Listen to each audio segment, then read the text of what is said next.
Good morning, my friends. Yesterday didn't work out quite like we'd planned, so we're going to give it another shot today. Now, a warning, I realize, but we're going to add this, of course, to the archive it on the YouTube channel. But I just had felt terrible ever since yesterday morning. We had such plans for a great program. We had so many friends and followers and fans tune in yesterday. I felt like I shortchanged everybody. So I decided to get up bright and early this morning and rectify that problem, if you will. Good morning, mi amigos. What a troubling day. Lulu, we're going to try this again. We owe it to everybody, and I just can't let this I just can't let it go. I get to worrying over these things like a dog with a bone. Pretty somber times here in America, but what we try to do is start a day off with a smile. Good morning, Jerry. This was our Saturday morning program on Sunday morning. We have coffee with Jim every Saturday morning at 7 o'clock Mountain Standard Time, but we had so many technical difficulties yesterday. I really, like say, felt that the folks got totally gypped, and that's just not the way I do things.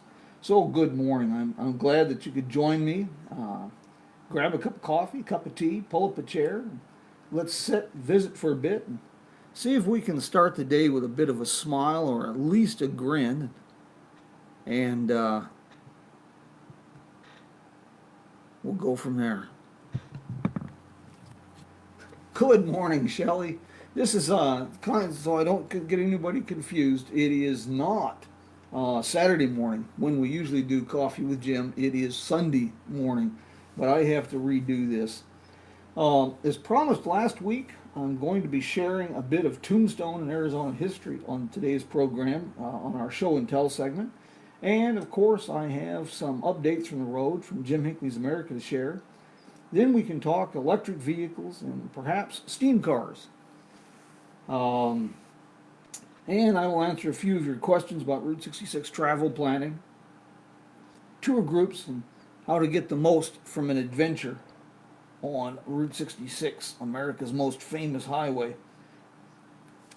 If you have any travel-related questions, send them to me, and I'm pretty handy at telling folks where to go.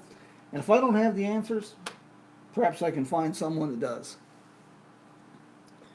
Okay, let's see where we're at with everything here this morning.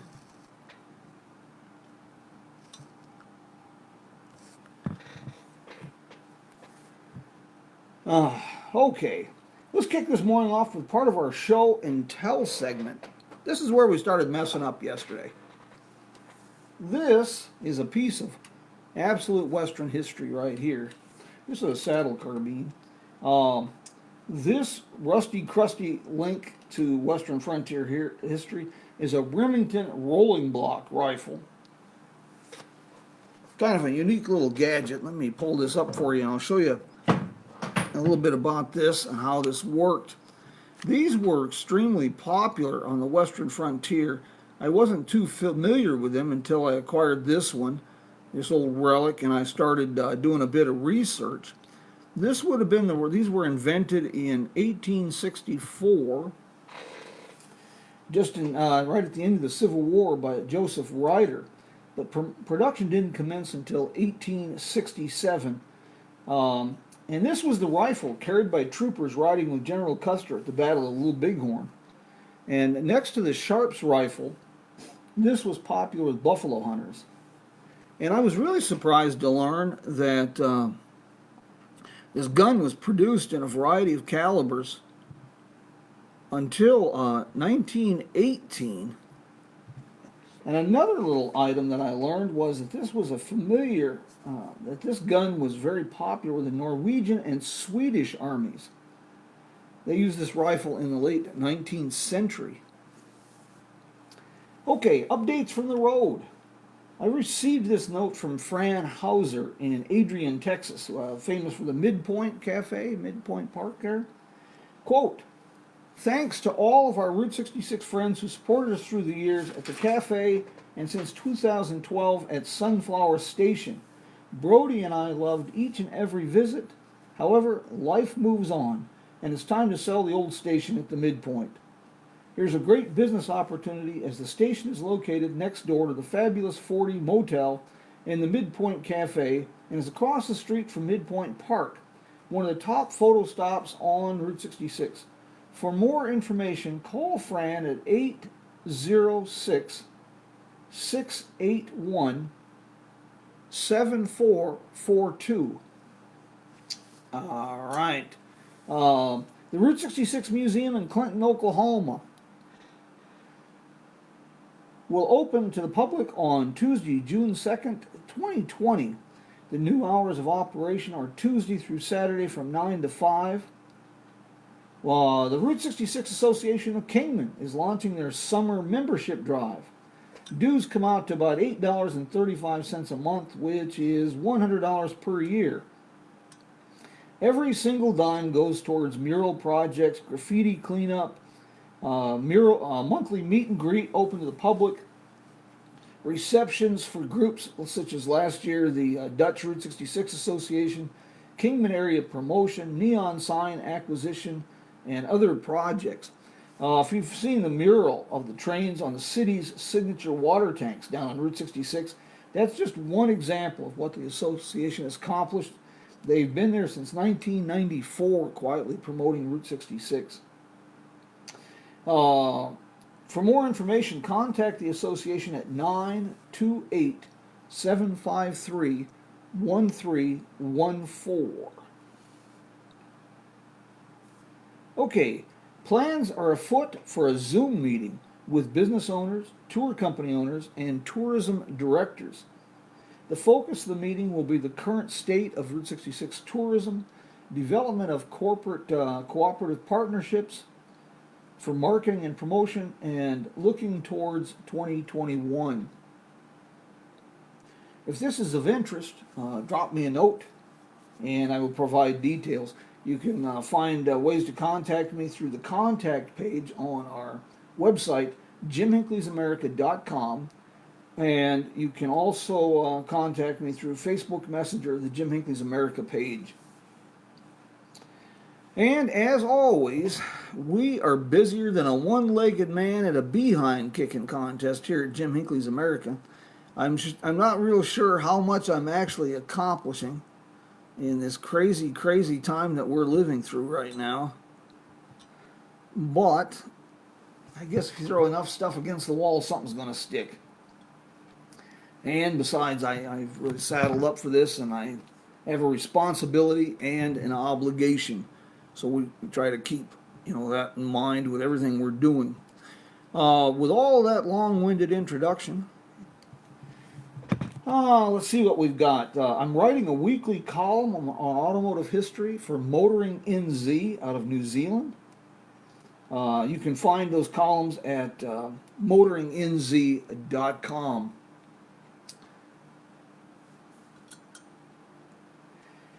Let's see, daily I try to find new tidbits from history, travel tips, updates on tourism, and just odd news stories like the monkeys stealing COVID-19 blood samples in India for our Facebook page, Jim Hinckley's America.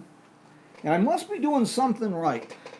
We have added 40 new followers this month, and we're closing in on a milestone of 5,900 followers. And the website is overdue for updates, as the goal is to provide travelers with the tools and the inspiration they need for the ultimate road trip. And we are in the business of telling people where to go, so we always want to provide advertising sponsors with a big bang for their buck. That's another part of our push.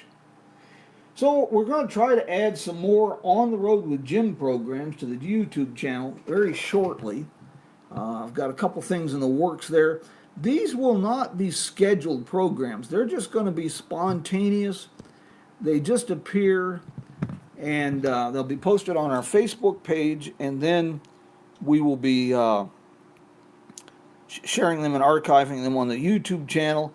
And I'm working on setting this up with Vimeo as well. Have another channel, another venue to go for there. The On the Road with Jim programs. And you can see some of these are on our YouTube channel right now. Just look for Jim Hinckley on YouTube. We shifted the subject of the 5 Minutes with Jim audio podcast just a tad bit to kind of tie in with our work with Motoring NZ. What we're doing now is shifting it to kind of an automotive situation, but early road trips, automotive history, and things like Edsel Ford's travel journal, from 1915, Emily Post trip in 1916, things of that nature. Those are posted every Sunday morning by 6 o'clock. You can find them on the podcast page of our website, Jim Hinckley's America, and you can find them on our Facebook page as well. And let's see, what else do we have here? We have the free weekly newsletter with travel, planning, and tourism development tools. If you have any kind of event coming up that you want to promote, all you've got to do is send it along, and I will include it in the newsletter. I'll get it through our network, and we depend on advertising sponsors and crowdfunding. And right now, I'm still promoting a lot of the businesses, helping the communities up and down the road, but I can't in good conscience ask them to really do a great deal right now. So we're depending heavily on crowdfunding for a lot of what we're doing, such as the newsletter. And, $1 a month commitment may not seem like much, but we pool resources, we can get a lot done. Mike, Beth, good to see you this morning. So anyway, if you want to do that, and if you're an author, by the way, and you have any books or anything, send them along, and we'll get them out promoted here on the program and on our website. Let's see. And as a way of saying thank you to supporters of our crowdfunding initiative, I provide some exclusive content, like I mentioned previously, Edsel Ford's travel journal. And I don't know why people think I'm I'm always amazed that people will show up in places like Needles, California, drive from as far as L.A. to see me beat my gums. But I've had a lot of requests for an autobiography, so I started writing that in serial format as exclusive content for crowdfunding support. A great shout out this morning to Grand Canyon Caverns for my coffee cup. If you've never been to Grand Canyon Caverns, that's a great stop. You really have to see it to believe it. Jim, how are you doing today? They've been there since Grand Canyon Caverns since 1927. On Route 66, and the National Old Trails Road runs right through their backyard. Well, next up, Tombstone and Tombstone history. My dearest friend, my wife of 37 years, has a long family association with Arizona and Route 66. Her great-grandfather was Joseph Elmer Hood, and he was born near Nutrioso, Arizona Territory in 1880. And he was married in Tombstone in 1906. And over the years, he worked as a saddle maker in Douglas. Joanne, how are you doing in Australia? Over the years, he worked as a saddle maker in Douglas, a teamster, a bookkeeper in Bisbee, and a cattle inspector. In 1921, he was elected sheriff of Cochise County. And then he purchased a hotel in Tombstone. And when that building burned in about 1941, he relocated his family to Kingman and established Hood's Court and Market on Route 66. The property was raised when Wallapai Road was constructed in the early 1970s. That, for those familiar with Kingman, that's right next to the dam bar. Well, I've been looking for postcards of that auto court and would be appreciative if you have any copies to share. Well, anyway, I've been slowly cleaning up my mother-in-law's place, and in the process turned up some interesting items, such as a 41 caliber Colt revolver, 1898 edition, and these little gems.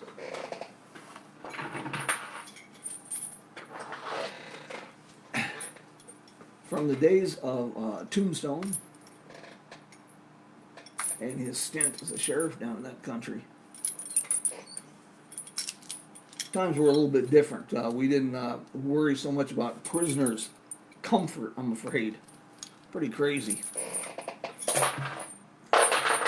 Hey, you know, while we're doing this morning, I have to ask you, would you prefer a Sunday morning? Hans, how are you? Would you prefer we do Coffee with Jim on Saturday morning or Sunday mornings? What would be best for your schedule? Give me a shout out and let me know. Okay, next up, Route 66 stuff. A little bit of travel. Here we go. Traveling Route 66 is always an issue. It's always a challenge because officially the most famous highway in America does not exist. And that's why most of the questions I receive every week pertain to the best options for traveling this storied old road. So I usually have a 4-part response.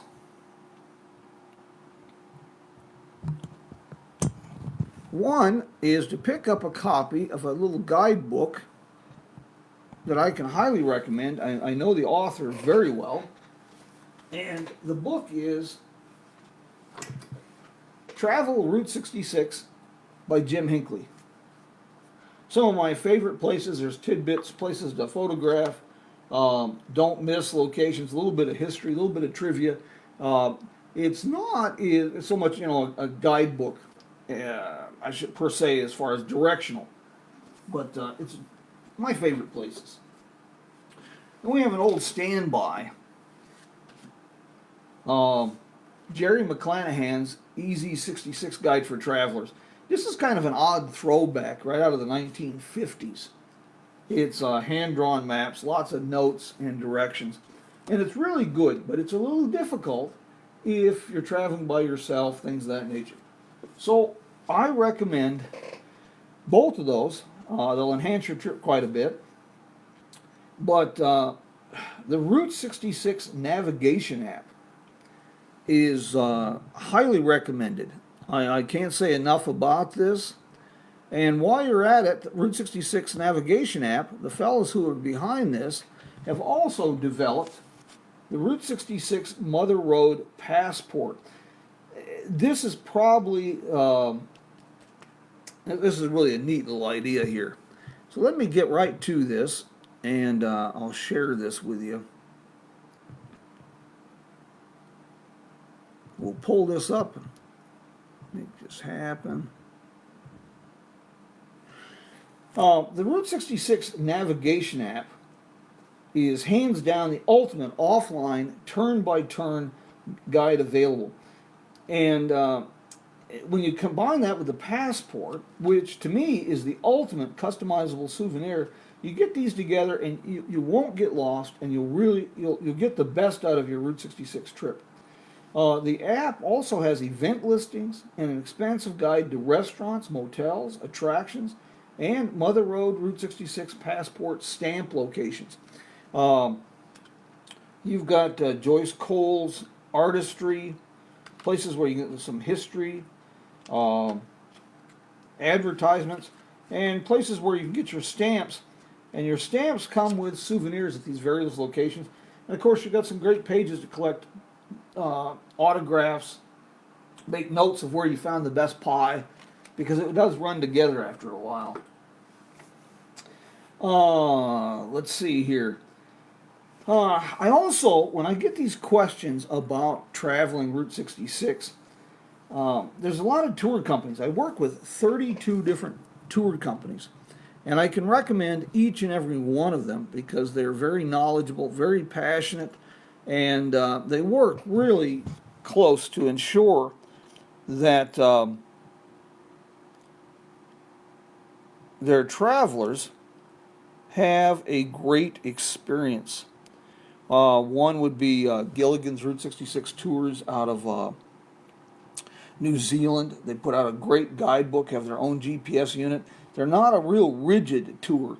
They have their meetings in the morning. They set you up, point you in the direction, tell you where we're going to be for lunch that evening. You can travel as a group, break up, see some different things. And they also have a very innovative self-drive tour option that's pretty interesting. And they're one of the few tour groups that I work with that are bold enough and confident enough to take their tours down through Los Angeles all the way to Santa Monica Pier.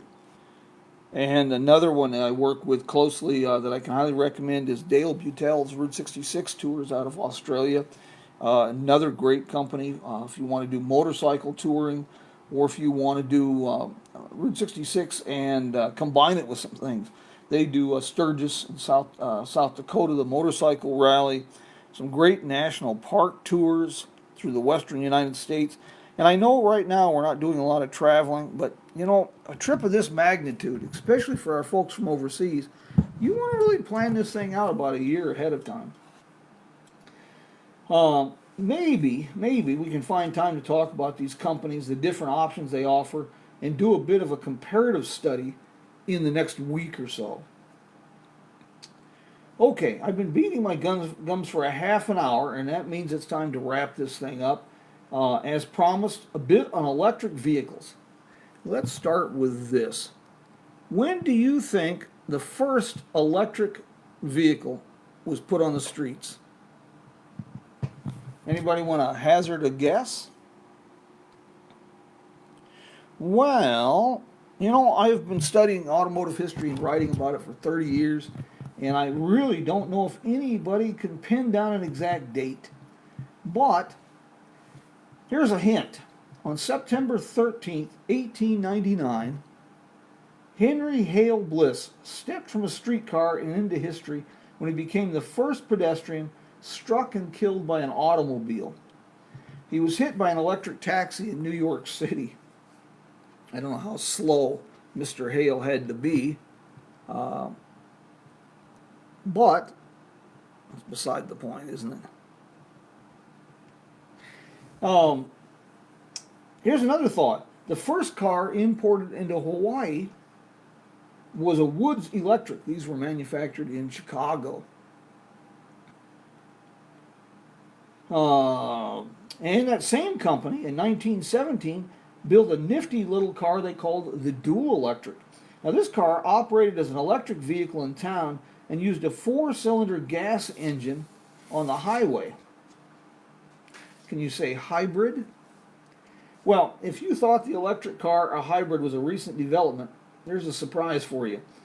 Now, a quick note about steamers. You know, during the dawning of the American auto industry, steam-powered cars were the ones to beat.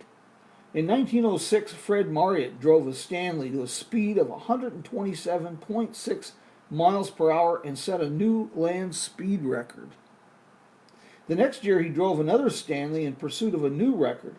He was clocked at nearly 150 miles per hour when the car became airborne and crashed. If you'd like to read more about electric cars or steam cars, the infancy of the auto industry, check out the new series that I'm writing for Motoring NZ at motoringnz.com.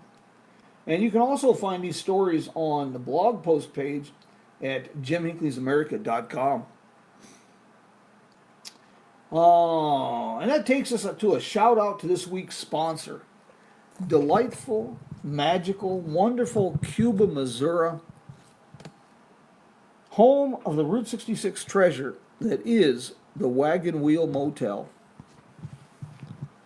My friends, I don't say this just because they're a sponsor by any stretch. But I got to tell you, it really is special. Uh, my dearest friend and I, we truly enjoy our visits to this charming village. And if you can't travel Route 66 end to end, at least try to get to Cuba. The very essence of the Route 66 experience is magnified in this amazing little town. And there's more than enough stuff to do in Cuba and the surrounding area, just 50, 60 miles around it. There's more than enough stuff there to do. You could spend a weekend or a week pretty easy. Okay, it looks like it's about time to bid adios for another week before I wear out my welcome. As we wrap this up, I want to remind you that it's another episode of 5 Minutes with Jim, our audio podcast. That should be published in about a half hour. And you can find that on our Facebook page or the podcast page at jimhinckleysamerica.com. Okay, before we wrap this up, is there anything that you want to discuss or any questions I can answer? Well, let me give it a little incentive for something else perhaps here. I want to thank everybody for your patience on this. It's like Mayberry television, but I am getting better with it. Yesterday was strictly 100% technical difficulties. Here's what I was thinking of this morning. And for folks who live in Kingman, Arizona, Victoria's Sugar Shack. I'm thinking a piece of pie and some coffee might be a good way to start this morning off.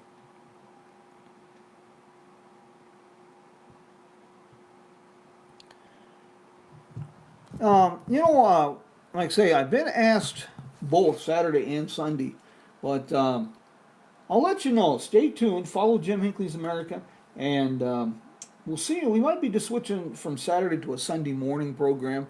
That might be a little more convenient for everybody. Again, I want to thank everybody who joined us today, and I hope you enjoyed the program as much as I did, and watch for some On the Road with Jim programs coming up. And until we meet again, mi amigos, I suppose I'll either see you on the road or I'll see you here next week. Hang in there, take care. These are really tough and challenging times. That's about all I got to say. We try not to focus on the bad side of life right now. Saturday, this program is all about starting the day with a smile or at least a grin. My folks, take care. Vaya con Dios. Adios.